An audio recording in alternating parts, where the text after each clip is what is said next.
헬스조선 상예 서비스 3일의 약속. 네, 여러분 안녕하세요. 봉준호 감독 영화 기생충이 2020년 아카데미 작품상, 감독상, 국제영화상, 각본상 네 부분을 석권을 했습니다.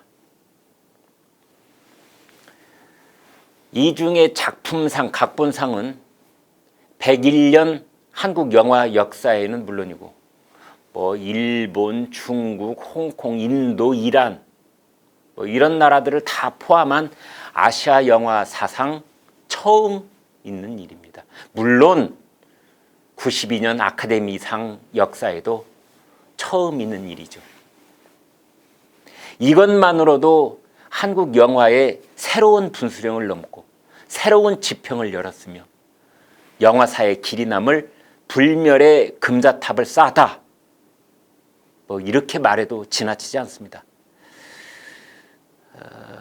시청자 여러분께서 개인적으로 기생충에 열광을 하시든 안 하시든 그런 호불호에 전혀 관계없이 이것은 객관적인 평가를 받아 마땅한 그러한 문화적 쾌거다, 이렇게 말씀드릴 수 있겠습니다. 특히 우리는 작품상과 감독상에 주목을 해야 하는데요.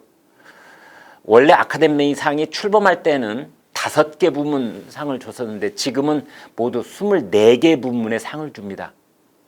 그렇지만 순번을 따지면, 그러니까 여러분께서 생중계를 보셨을 때 시상식에서 맨 마지막에 수여하는 상으로부터 거꾸로 따지면 그 첫째가 작품상, 그 다음이 감독상, 그 다음이 남우주연, 여우주연, 이런 순서입니다.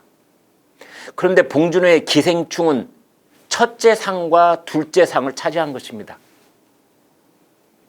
사실상 그리고 명실상부하게 아카데미상을 석권했다, 이렇게 말해도 틀린 말이 아닙니다.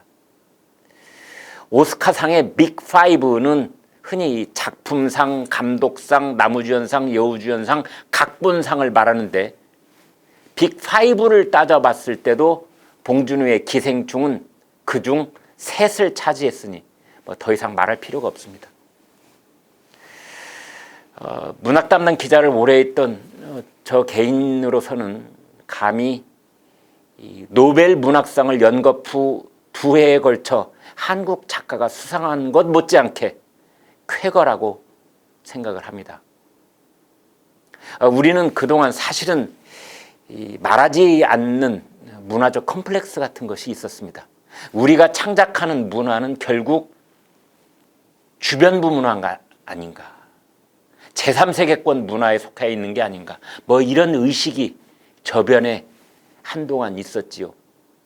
일본은 말이죠, 1968년 여러분 다 아시는 것처럼 설국을 쓴 가와바타 야스나리, 그 다음에 1994년 개인적 체험이란 작품 오에 겐자부로, 그 다음에 3년 전 2017년 지금은 영국 국적입니다만 원래 일본에서 태어나서 일본에서 공부했던 가즈오 이시구로, 남아있는 나날이란 작품을 쓴 사람까지 노벨 문학상을 3차례 받았고, 중국도 2000년에 프랑스 국적을 가지고 있기는 하지만 중국 사람입니다. 가오싱젠, 그리고 2012년에 모옌, 2차례 있었습니다. 물론 우리나라도 김동리, 서정주, 최인훈, 황순원, 박경리, 황석영, 김지아, 이문열, 이호철, 이런 빛나는 이름들이 있었지만 거명만 됐을 뿐입니다. 그리고 가장 근년에는 시인 고은의 이름이 꾸준히 거명되다가 성폭력 스캔들로 퇴장하게 됐지요. 그러다 어느 날, 어느 해 봉준호 감독이 한반도 주민과 아시아인들에게 아카데미상, 작품상, 감독상이라는 2개의 축포를 쏘아 올린 것입니다. 솔직히 말해서 그동안 우리는 노벨 문학상은 언젠가 우리 손이 닿는 영역이 있다고 생각했지만 아카데미상만큼은 우리와 관계없는 딴 나라 얘기인 줄로만 알고 있었습니다. 그러던 것이 어느 해 갑자기 아카데미 작품상, 감독상 두 상이 되어 마치 벼락처럼 쏟아진 축복처럼 우리 문화계를 감격의 해일로 덮친 것입니다. 봉준호 감독은 수상 소감에서 가장 개인적인 것이 가장 창조적이라는 말을 했죠. 물론 그 말은 마틴 스콘세지의 말을 인용한 것이긴 하지만 그 의미하는 바가 매우 상징적입니다. 지금부터 27년 전 임권택 감독의 영화 서편제가 해외 진출을 적극 시도하고 있을 무렵 우리 문화계는 논쟁을 벌였습니다. 영화 서편제에 나오는 것처럼 아비가 딸에게 한이 서린 소리꾼의 목소리를 얻게 해주려고 딸의 눈을 일부러 멀게 한다는 스토리가 서양 관객들에게 과연 어필할 수 있을 것인가 하는 논쟁이었습니다. 그때 심청전 얘기도 많이 했었습니다. 예컨대 시각장애인 아비를 위해 인당수에 자신의 몸을 바치는 어린 딸의 이야기가 북미 대륙에서 문화적 소구력을 가질 수 있겠느냐, 그런 점이었지요. 그러나 이제 달라졌습니다. 한국 문화도 달라졌고 한국 문화를 보는 저 사람들의 시선도 달라졌습니다. 소설가 한강이 작품 채식주의자로 영국의 맨 부커상을 받았을 때도 그랬고, 아이돌 그룹 방탄소년단 BTS가 지구촌을 점령하다시피 하면서 빌보드 차트를 석권했다는 소식을 전했을 때도 그랬고, 그의 몇 년 앞서 가수 싸이의 강남스타일이 유튜브 조회수 신기록을 연거푸 갈아치우면서 백악관 행사장에서까지 말춤을 유행시켰을 때도, 그리고 그에 앞서서 여러 K-팝 스타들이 우리 스스로 놀라는 한류 문화를 전파하고 있었을 때도 그러했습니다. 그러한 것들이 쌓여갈 때마다 우리는 이제 가장 한국적인 고뇌가 가장 세계적이고 가장 보편적인 고뇌가 될 수 있다는 자신감을 갖게 되었고, 가장 한국적인 예술 작법이 가장 세계적인 예술 작법으로 통용되고 대접받을 수도 있다는 가능성을 피부로 느낄 수 있었습니다. 물론 아카데미상 내부에 자체적인 변화도 있었습니다. 그동안 이 상이 지나치게 백인 중심, 남성 중심이라는 비난의 직면에 있었죠.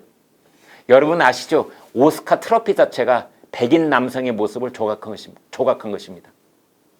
뭐 이런 비난 때문에 아카데미상 지도부는 근년 들어 마이너리티에 대한 배려를 의도적으로 높여왔으며, 심사위원단에서 마이너리티로 분류될 수 있는 회원들을 곱절로 늘리기도 했습니다.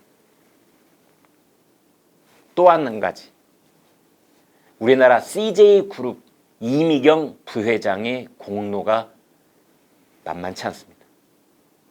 이 부회장이 그룹의 영화 산업을 진두지휘하면서 지난 25년간 거의 7조 5천억 원을 투자를 했습니다.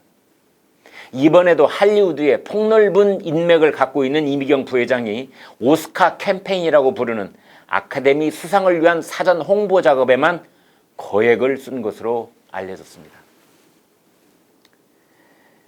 또 한 가지, 일부에서는 봉준호 감독이 정의당 지지자였다고도 하고, 좌편향 감독이라고도 하고, 빈부격차를 대비하는 영화 설정이 너무 과장돼 있다고도 하고, 이런 말들은 있었습니다.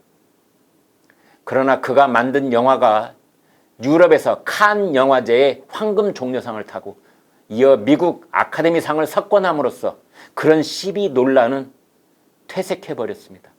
이미 그런 울타리를 뛰어넘은 것이라고 봐야 하겠지요. 많은 분들이 아시는 것처럼 영화 기생충은 우리 현실 사회의 한 단면을 매우 노골적이고 선명하게 드러내고 있습니다. 바로 계급 갈등입니다. 가족 전원이 백수로 살아가는 막막한 삶 앞에 맞닥뜨린 기택 내 가족, 그런가 하면 글로벌 IT 기업의 CEO인 박 사장네 가족. 이들이 충돌하는 극명한 빈부격차와 그 강렬한 대비 효과. 그러면서도 세상을 유쾌하게 비틀어 볼 수 있는 한국인 특유의 여유와 해학. 이것들이 미국 아카데미 심사위원 회원들을 흔들어 버린 것이라고 저는 생각합니다.